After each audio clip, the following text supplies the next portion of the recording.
स्कूलों में रीएडमिशन के मामले को लेकर भी सियासत तेज हो गई है। जहां एक तरफ अभिभावक विरोध कर रहे हैं, वहीं बीजेपी की तरफ से भी इस पर सवाल खड़े किए गए हैं और कहा गया है कि आखिर प्रशासन और सरकार अपनी भूमिका क्यों नहीं निभा रही।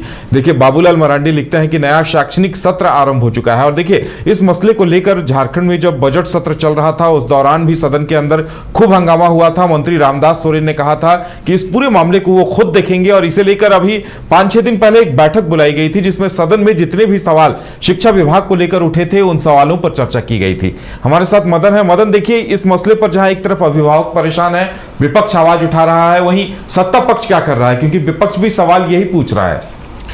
देखिए, एक जो तेवर दिखे थे शिक्षा मंत्री रामदास सोरेन का, वो जरूर कहीं आगे बढ़ता हुआ दिख रहा है, लेकिन एक कन्फ्यूजन की स्थिति भी अभिभावकों के बीच है। इसको लेकर के लगातार अभिभावक ये कन्फ्यूजन में है। खास करके राजधानी रांची की अगर हम बात करें तो कई अभिभावकों ने मुझे भी कॉल करके पूछा है कि क्या रांची में रीएडमिशन का फीस जो है अब नहीं लगेगा, क्योंकि लगातार जो है खबरें ऐसी आ रही है कि प्रशासन को और ये जो प्रबंधन है, स्कूल प्रबंधन, उसके बीच जो है एक टीम गठित करने के आदेश दिए गए और उसके बाद यह निर्णय होगा कि आखिर आगे किस तरह से रीएडमिशन के फीस लिए जाए या नहीं, कम किए जाए या फिर उसे खत्म किया जाए।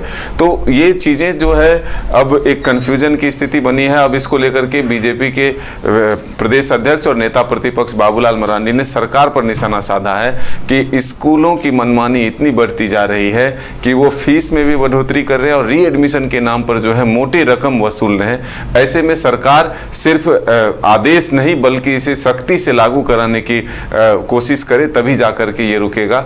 हालांकि सत्ता पक्ष और जो शिक्षा मंत्री हैं वो विपक्ष पर निशाना साधते हैं। वो ये कहते हैं कि जो विपक्ष के नेता हैं, जो कार्यकर्ता हैं, उनके ही बड़े बड़े स्कूल हैं और वही जो है इस तरह के चीज़ों में ज़्यादा हैं। लेकिन जो राजधानी रांची की खबरें आ रही है, जो राजधानी रांची में खास करके कई स्कूलों में जो विरोध दर्ज हुआ है, जो परिजन वहां पर अपना विरोध दर्ज करा रहे हैं, ऐसे में प्रशासन को वहां पर हस्तक्षेप करके मामला को शांत कराना पड़ा है। तो ऐसे में जो शिक्षा मंत्री भी कह रहे हैं कि 500 रुपए से लेकर के 2.5 लाख रुपए तक जो है जुर्माने के भी प्रावधान हैं। 2017 में ही ये कानून बन गया है लेकिन उसे इम्प्लीमेंट नहीं कराया गया।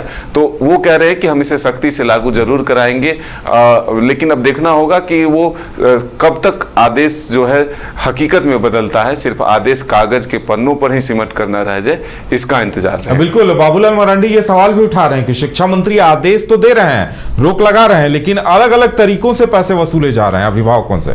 बिल्कुल यही। और लेकिन देखिए, एक खुली चुनौती शिक्षा मंत्री ने बजट सत्र के दौरान जब हम उनसे सवाल कर रहे थे कि आप सिर्फ कहते हैं, कोई कार्रवाई नहीं होती है, तो वो अपनी असमर्थता इस रूप में जता रहे थे कि कोई अभिभावक सामने तो आए।